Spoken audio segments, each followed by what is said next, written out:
Well, we're going to talk about music and how music got free. I almost didn't watch the documentary. Steve Jobs, it's his fault, blah, blah, blah, blah, blah. Funny enough, it wasn't. It was one man in Shelby, North Carolina. That's funny. And it seems to be, many of the people my age, we all remember back in 98, 99, when it was the big scene of downloading. You had fucking Kazaa, Napster, Kazaa Lite, BearShare. BearShare would give your damn computer AIDS like crazy. Napster wasn't too bad. But it's just watching that and I'm like, well, damn, it brought back a lot of memories. Because, everybody hit Napster like it was going out of style. But you know what? The biggest thing was most of the music that people got off Napster wasn't what you could buy in the store. It was the stuff you couldn't find, like Motley Crue's Black Widow, or some of the other things that they had done way back in the day before they ever got famous, that they handed out for free to here and there and everywhere. Now, here's the funny thing about it. This makes you wonder. Metallica's No Lace Without Leather, I think it is. Lars Ulrich himself admitted to giving it away before they were famous. So now my question is, because Metallica tried to sue people for that, so by him giving it away, how can you prosecute people when you was giving your own stuff away? Interesting how that is. But anyway, we'll talk about the documentary a little bit. Go watch it if you want to learn what we went through back in 98 to 2006.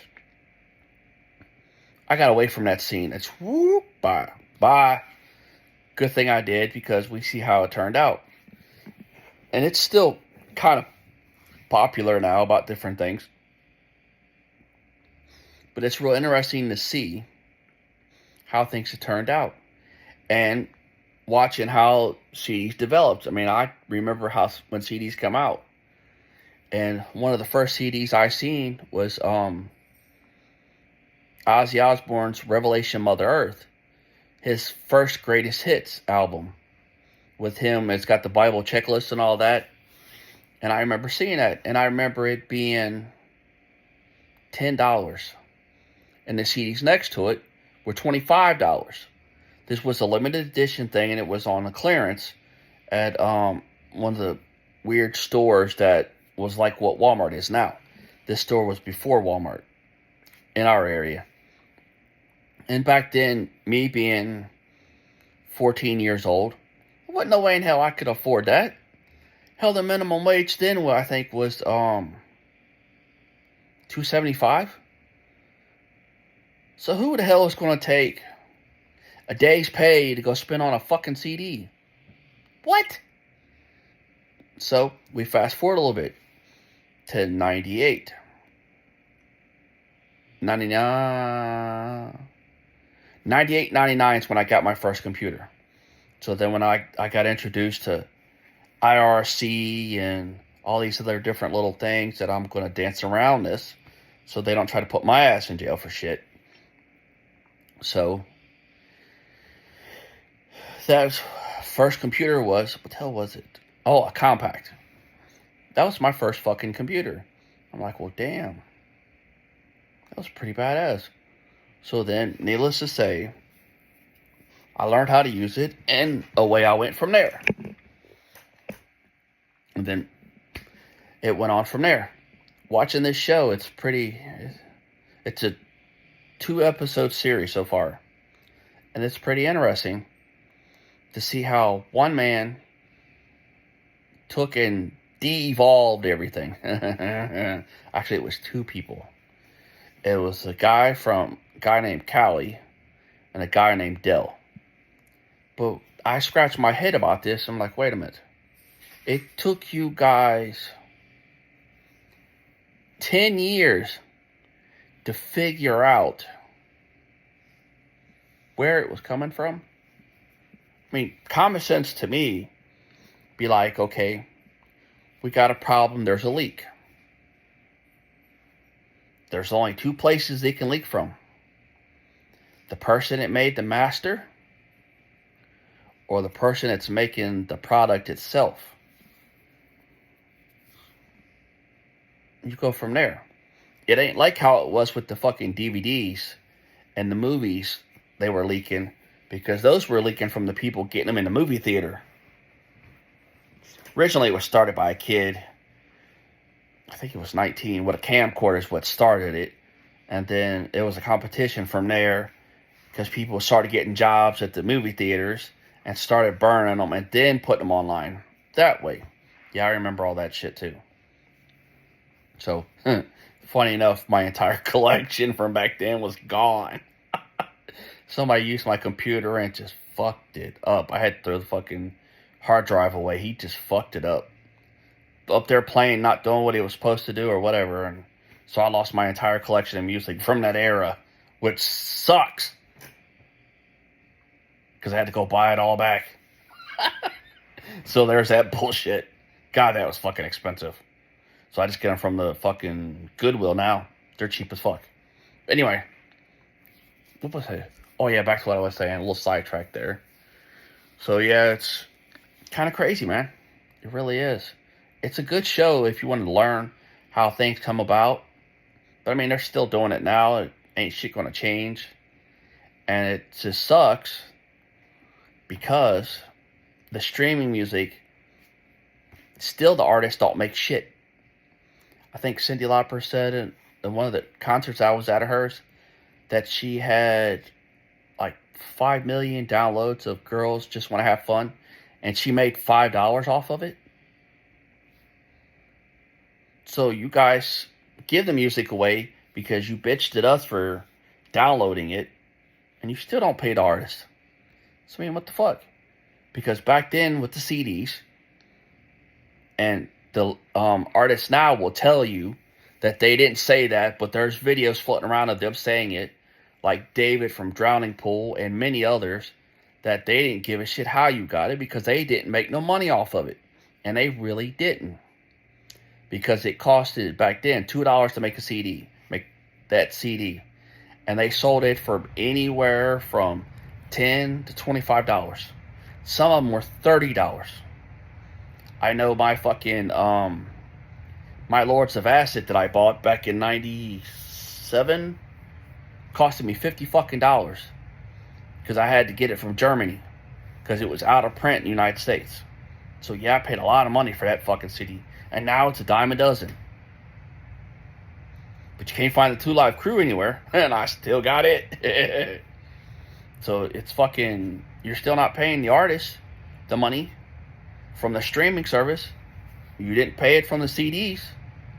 The only artists that are making any money right now off their music are the ones like fucking 9 Inch Nails, because he owns a lot of his shit. Rob Zombie, because he owns a lot of his shit and he's touring a lot. Alice Cooper, I think he owns half his shit and all the touring he's doing. So I mean, that's the only way they're making it. Those people. They're newer artists like Five Finger Death Punch and I can't even remember some of the new ones because I don't really pay attention to a lot of the newer ones. There's just a couple here and there. Oh, The Hun and shit like that. They're barely making money because of the 360 contract. It went from one contract to now it's a 360 contract because of the technology. So their YouTube channel, the record company takes money, their streaming takes money, and all this other shit. Oh, and some of the other artists that are actually making money off the streaming is like Neil Young. He leased his catalog to Spotify. And there's a few others that have done it that are not under contracts that lease their catalog to the streaming services like that. And that's the only way they've made money, was a lump sum. But then now you got like The Cure, which Robert Smith sold his entire catalog for X amount of dollars. And then you got Kiss, which sold theirs completely. And then you have Queen, which sold theirs. Because they see where the technology is going, and now any ass clown with a fucking computer can make a song and it get popular. So the substance of music has went to shit. And all the artists that I grew up listening to are selling their shit. Which, I mean, a lot of them, they're old and yada, whatever. So they're not making new music, but it's going to be even more cheaply. It's like some of the vinyl. I've talked to a lot of people about vinyl records. The vinyl records that I had as a kid versus the vinyl records now are garbage. So again, the substance of the technology and the music that we consume is worse than an MP3 ever could.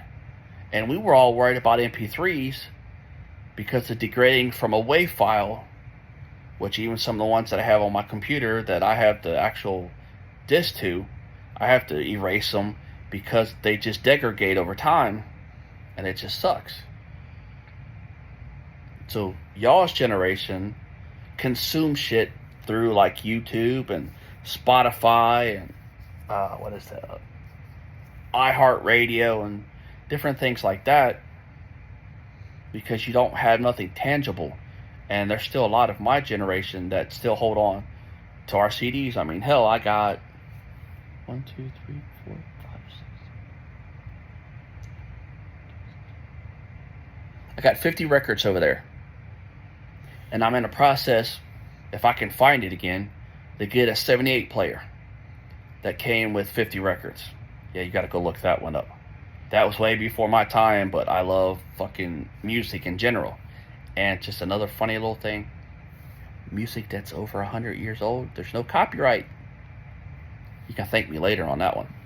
Then I got a bunch of, wherever the hell it's at, I got a box of cassettes. I think it's got 200 cassettes in it. That sometime or another, once I get this channel established, I'm going to start doing lives of just playing the different music I have. And I'm going to start uploading my music up to YouTube, which they may or may not fuck with me over it. Because I know there's going to come a time to where I'm not going to be able to have all the stuff that I have because of what we're doing. And I got to be able to get it somewhere. And some of the music I have is so obscure that I just got lucky because we had CD Warehouse. So I found some of the weirdest, whacked out shit there was through CD Warehouse. That's where I got turned on to fucking Skinny Puppy. Where I got my... Was that where I got my Lords? No, I got my Lords of Acid from somewhere else. But Nine Inch Nails, City of Brotherly Love bootleg. That's where I got that from. I mean, the shit that we couldn't find nowhere else because you couldn't even find it on the internet. We had places like CD Warehouse because someone took it and had it from somewhere. Hell, I had fucking a buddy of mine that had the fucking original copy of Home Sweet Home. That it wasn't called Home Sweet Home by fucking Motley Crue. It was called something different.